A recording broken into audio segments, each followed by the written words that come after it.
Kasih? Kasih? Kasih? Kasih? Kasih? Kasih? Kasih?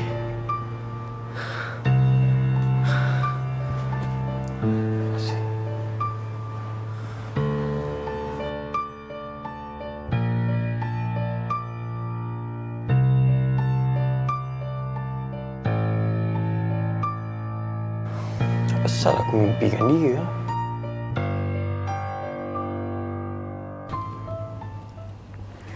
Bismillahirrahmanirrahim. Alhamdulillah. Nak tanyalah.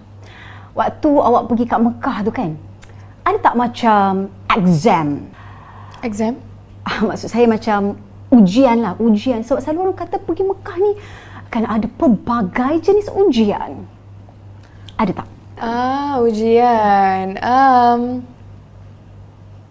Tak ada ujian. Okey je, semua bahagia, tenang, elok semua elok. Alhamdulillah lah. Alhamdulillah. Jadi hari tu berapa kali buat umrah? Mesti banyak kan? Sekali je. Sekali je? Lah, selalunya orang pergi akan buat banyak kali, 2, 3, 4 kali. Ni pergi sekali je. Tapi tak apalah, benda dah lepas kan. Tapi hari tu Ustaz Jazlan je ke yang ajar awak teman ibadat semua? Ustaz seorang je ke atau? Ya. Yalah, dialah yang teman. Dia teman semua. Semua dia teman.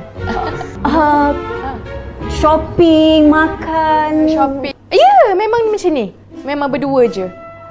Semua dia teman, makan, shopping semua. Tidur je dia tak teman.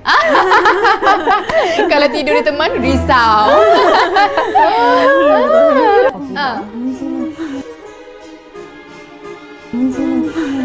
So maksudnya ada apa-apa tak dengan Ustaz? Ada apa-apa? Ada apa tu? Yelah. Biar saya pula tiba-tiba macam panas pula kan. Okey. Yelah, manalah tahu kok bila kat sana kan tiba-tiba bercinta pula ke. Maksud dia adalah macam kok ada perasaan macam ada keluar tak ni? Ada tak? Motif nak jatuh cinta dengan dia? Yelah kan. Ustaz tu kan Masya Allah, Tabarakallah. Ramai